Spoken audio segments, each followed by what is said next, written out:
Ушул жалган сөзүн дагы кайталап айта алар бекен. Эл ошону көрүп туруш керек деп эсептейм мен. Анан кийин прокуратуранын айтканы, булар чындыктан коркконду, элдин пикиринен, элдин сотунан, тарыхтын сотунан коркконун далили болуп турат. Болбосо биздин көп эле коркуп атат.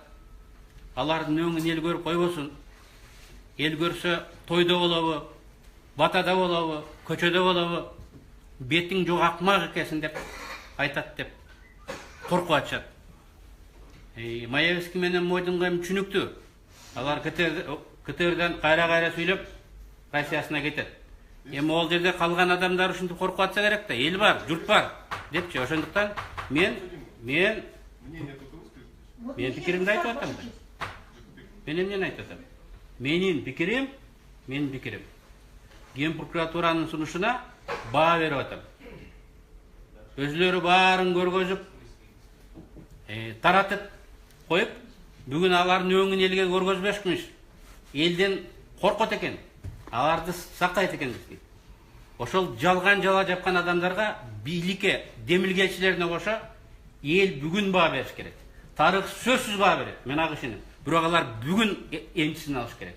Бүгүн эртең чыгып тойго барабы, батага барабы, жакшылыкта болобу, жамандыкта болобу, адамдар бетине карап акмак экенсиң деп айткандай болуш керек. Мына алар ушулардан коркот. Элден чындыктан коркуп отурушат булар. Ошондуктан сот ачык болуш керек. Атамбаев айткандай ар бир күбөнүн сүйлөгөн сөзүн Кыргызстанда угуш керек, көрүш керек. Кантип жалган айтып аткандыгын биз мына ушул жерден далилдеп айтабыз. Ал далилге сот ынанабы ынанбайбы мен билбейм. Бирок мен ишенем, эл ынанат. Мен дагы адвокаттардын айтканын колдойм. Себеби эмнеси калды эл көрбөгөн? Өрөчкеш айткандай бүт Кыргызстан көрүп атат. 3 айдын ичинде коррупционер, мошенник деп көргөзүп атат биз. Анан ошо бизди коррупционер, мошенник деп мүмкүн следовательдердин басым астында мүмкүн уюштурулган ошол свидетелдер көрүнбөй келип показания бербестен элдин алдында бетибизге ачык айтсын. Бул биз үчүн абдан керек нерсе. Бул эл үчүн абдан керек нерсе. Ушул жерден биздин мойнубузга ошону айтып, бетибизге ошентип айтып, тарых алдында, эл алдында, Кудайдын алдында айтып кетсин. Анан сиз өзүңүз чечесиз. Ошондуктан урматтуу сот, мен сизден суранам, свидетелдерди жабык кылбастан пресстан уруксат берип ачык өткөрүңүз. Рахмат. Сегодня заседание у нас и так проводится в открытом заседании. Поэтому с учетом высказанных мнений суд постановляет.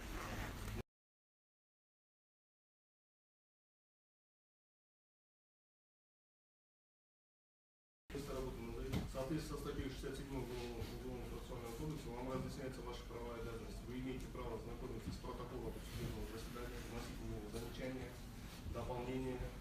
Имеете право на вознаграждение за свое участие, и вы вправе отказаться от участия в деле, если не обладаете специальным познанием. Да.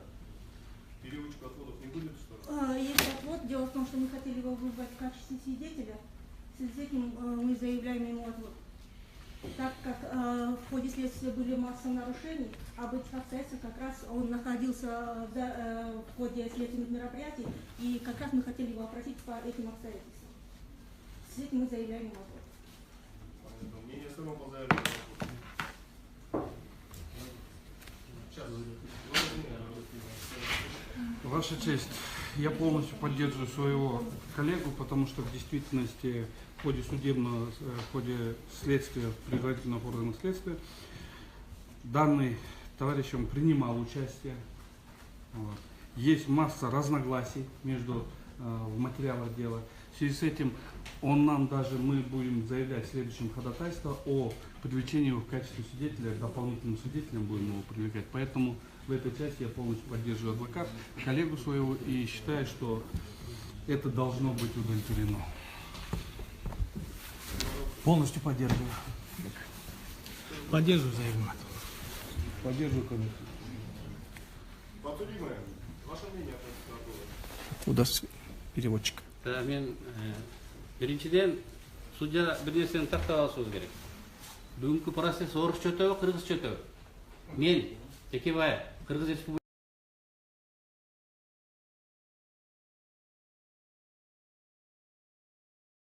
тиземде өз элиңиз менен котормочу аркылуу сүйлөшүп калгансыздар. Ушул маселени чечиңиз. Анан мен пикиримди айтам. Биринчиден, иш өзү орус тилинде бүткөн. Кыргыз тилинде болсо, кыргыз тилинде деле жүргүзө беребиз. Анын эч кандай эмес. Бул жерде өзүңөрдүн жактоочу бар.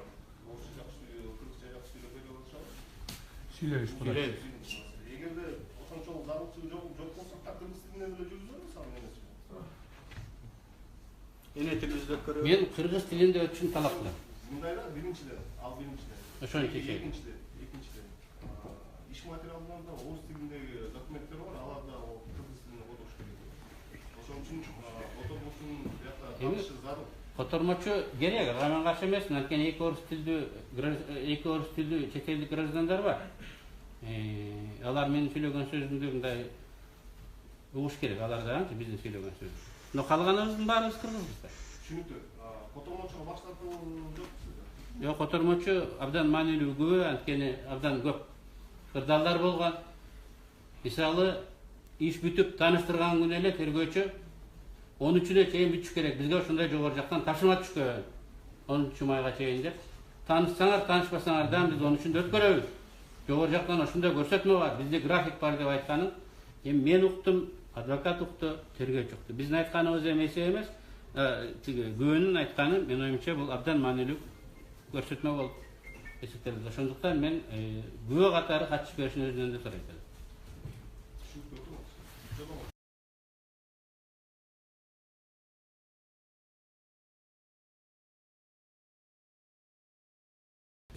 Ошондуктан бул кишинин күбө болгондон кийин мен да колдойм адвокаттар.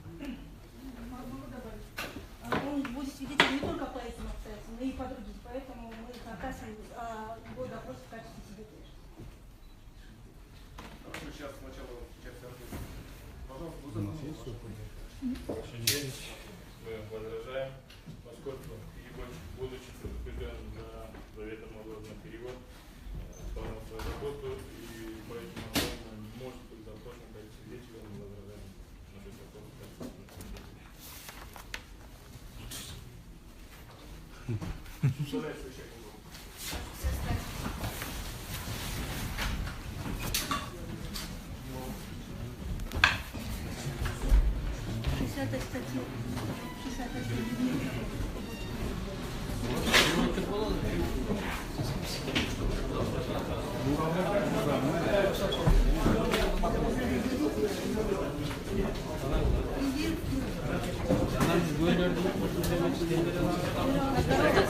За руку подержится. За руки подержаться. Мои девочки, как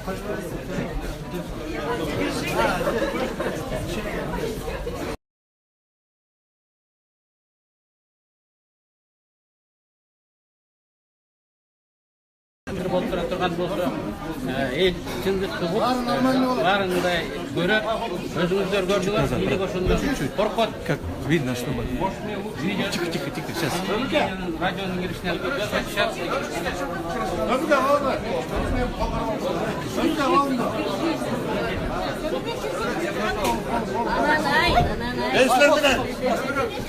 Anam gideyim. Siz benim. Ben болдум. Силер кетесиңер да.